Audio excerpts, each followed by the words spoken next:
Good morning. Ito yung demong day off ng mga bata sa school. At ako ang kasama nila ngayon.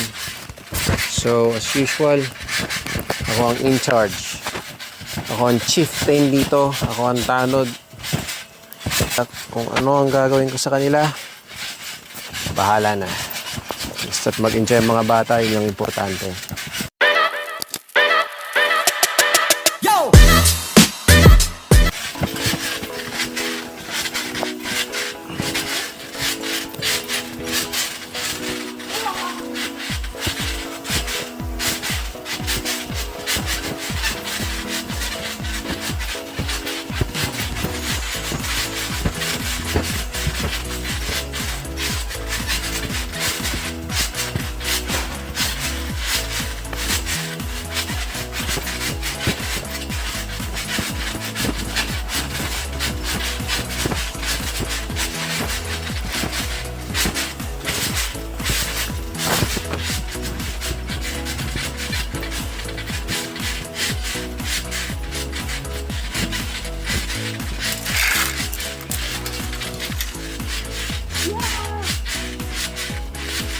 Nakalimutan ko yung hanger.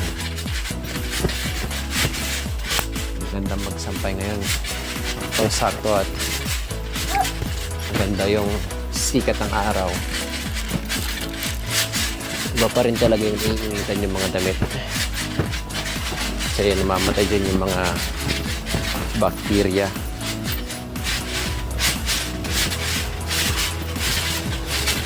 Kapal ka na dito sa UK kung yung napagrenta mong bahay ay may back garden na kagaya nito kasi nandiyan yung freedom mo na makapagsampay. Siyempre mas iba pa rin yung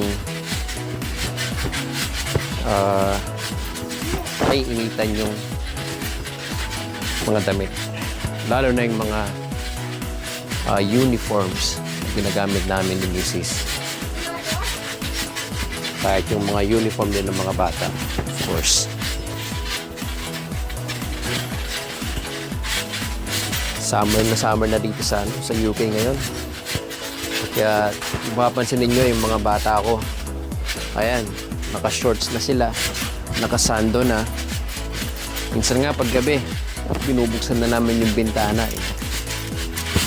So totally nakapag-adapt na rin sila sa klima.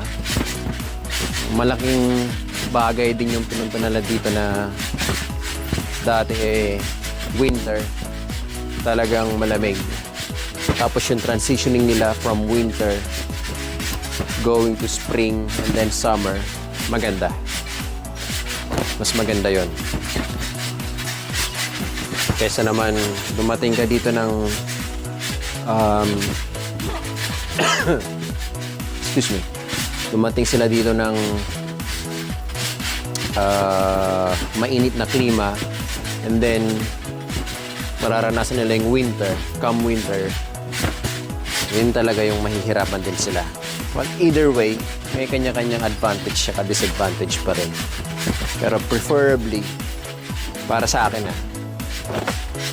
mas maganda pa rin na naranasan nila yung winter. Sa ganun, totally adjusted na sila sa lamig ng panahon dito.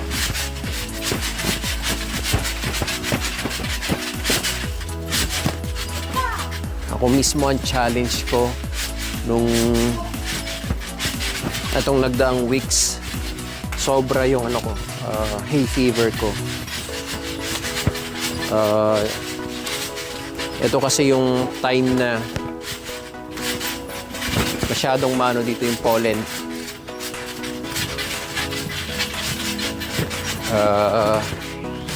Nagkanda-kalat. So yung pollen na yan, kapag ikaw ay asthmatic kagaya ko, na napakaswerte, dyan ang struggle mo. Sobra.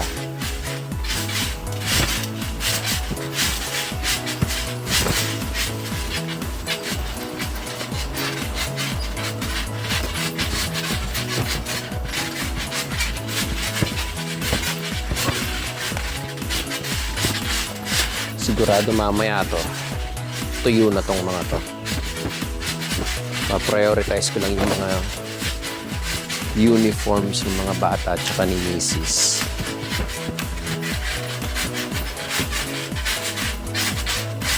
Hindi na rin yung sikat ng araw kasi kung makikita ninyo ano na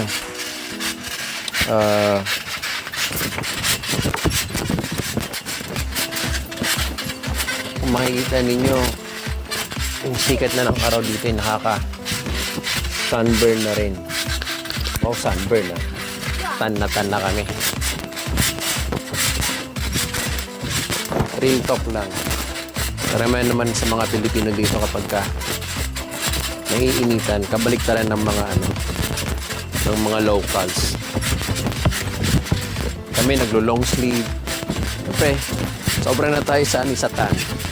Sila naman, opposite. Gusto nila magpatan. Ganoon naman ang tao minsan.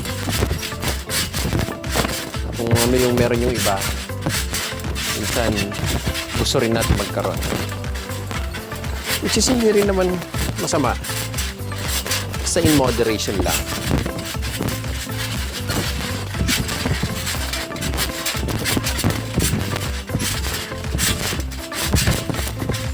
Namiss ko tuloy yung mga panahon na nagbobomba ako. Binobombahan ko yung batya para makapaglaba, makapagbanlaw. Dito, washing machine na. Meron ka pa rin choice na maglaba sa batya kung gusto mo. Pero ang question dyan kung may time ka ba. Alam naman natin kapag abroad ka, yung oras mo na yung kalaban mo. Dati, ang kulang sa akin pera, o hindi ko sinasabi marami ng pera. I mean, sustentuhan ko yung mga anak ko. Like noon na struggle talaga. Pero ngayon, nabibigay ko naman na yung part na yon. Yun lang, ang nagiging struggle ko na ngayon, namin na misis ko, yung oras. Oras sa trabaho, oras din sa mga bata. Although merong isa sa amin na natitira kasama ng mga bata. Kasi dito sa UK, guys, bawal na iwan yung mga bata, lalo na sa mga gantong edad. Hindi nila pinapayagan. Kasi baka may mga mangyari, which is very reasonable naman talaga.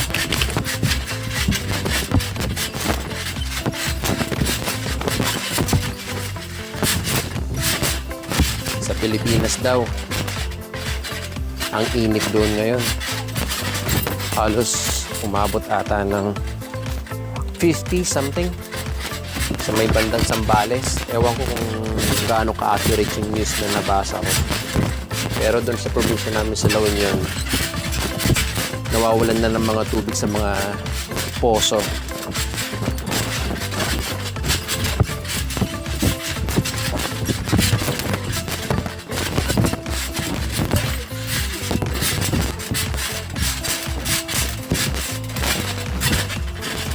Iba pa rin talaga kung hand wash yung yung ginagawa mo. Kasi pag hand wash, sigurado lalaban yung maigi. Yun nga lang talaga, oras. Tsaka parang magastos dito kapag nag-hand wash ka. Kasi biruin mo yung mag-ano ka ng tubig, magwawash ka doon, tapos magbabanlaw ka sa batya, diba? Napaka water consuming. Sa Pilipinas probinsya namin, pwede yun, applicable na applicable kasi may poso. Pero dito hindi. Kanya-kanya talagang advantage at disadvantage, diba?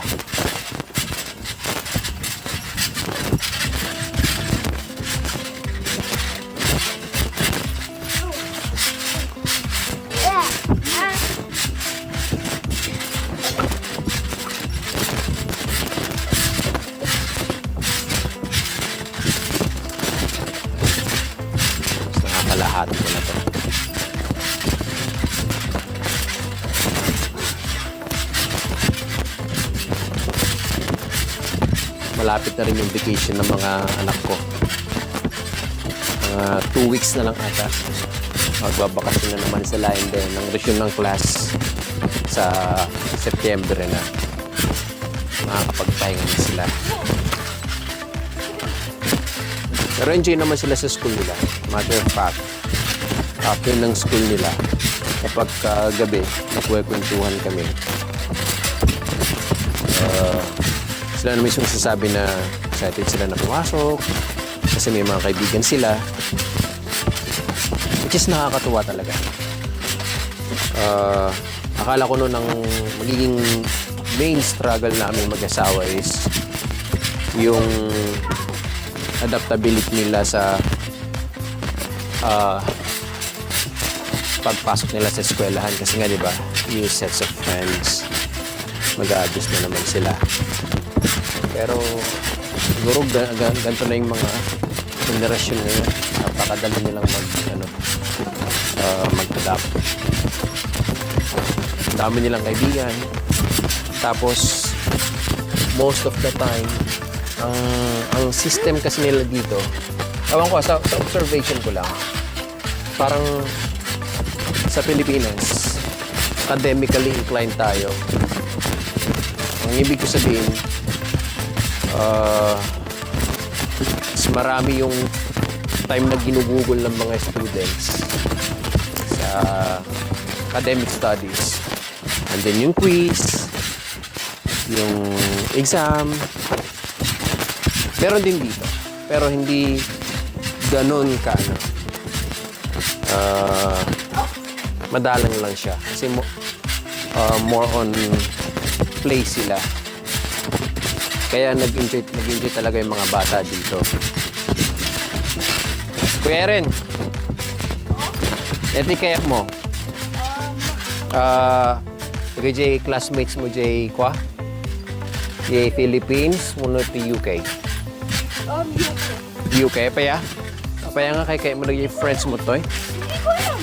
Hindi ko alam. Tagalog ka tataan. Nga mamimiss mo dyan Philippines lata. Sika nga Kuya Lael. Ha? Mamimiss mo dyan Philippines. Ayan. Hindi naman. Pero iba pa rin yung mga kinagisnan nila. Sika nga Anton. Kapay nga kayo mo dyan Pilipinas. Mamimiss mo na eh. Mamimiss mo ni Mami. Mami, sino nga Mami? Mami Bilma? Daddy Jerry nga eh. Ni Papa Lu nga eh. Very good. Tita Bia kinati Jen. Tignan nyo naman yan. Diba?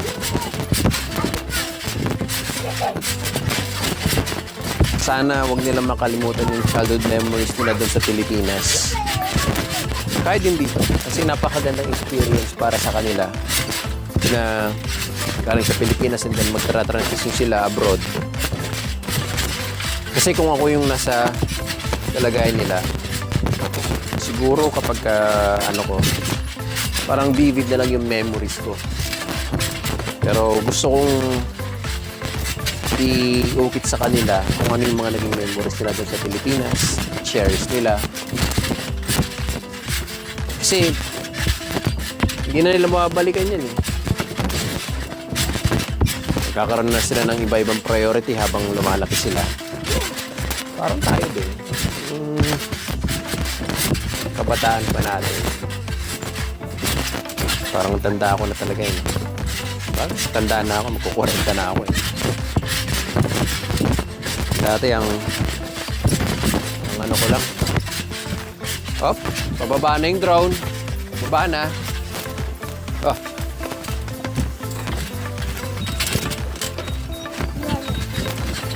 Lise.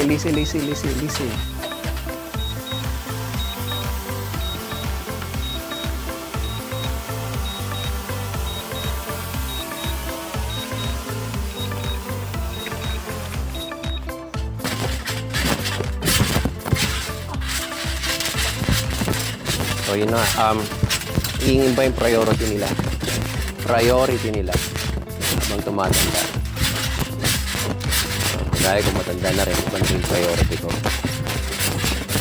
Lang nung mga ganyang edad pa lang ako, ang iniisip ko lang kung paano ko matatakasan yung lolo tsaka lola ko para hindi ako makakatulog ng tanghali. Mapapalo pa kasi ako niyan pagka hindi ako natulog. Tapos eto ngayon, problema o mga challenges, mas lumaki na kasi lumaki na rin yung responsibility. Yan talaga kapag nagiging pamilyado ka na, nag-iiba ang priorities mo sa buhay. I'm sure naiintindihan niya ng mga karamihan tao, which is normal lang naman.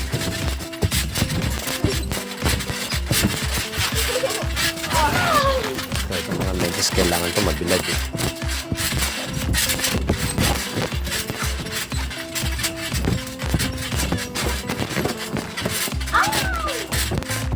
Ayan.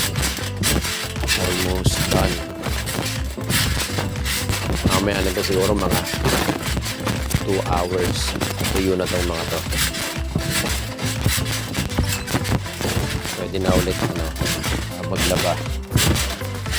Bukasan. Marami pa akong labahin doon kaso ang problema, kulang ako sa sampayan. Yun.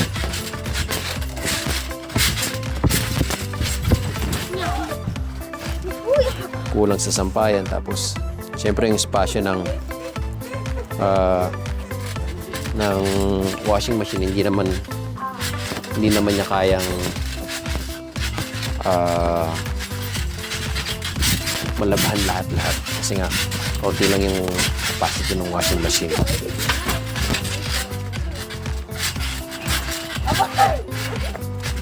Actually ito magluluto na ako ng pananghalian.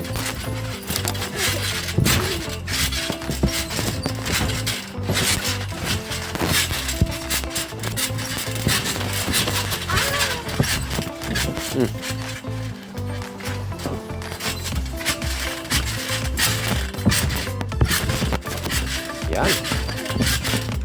Tapos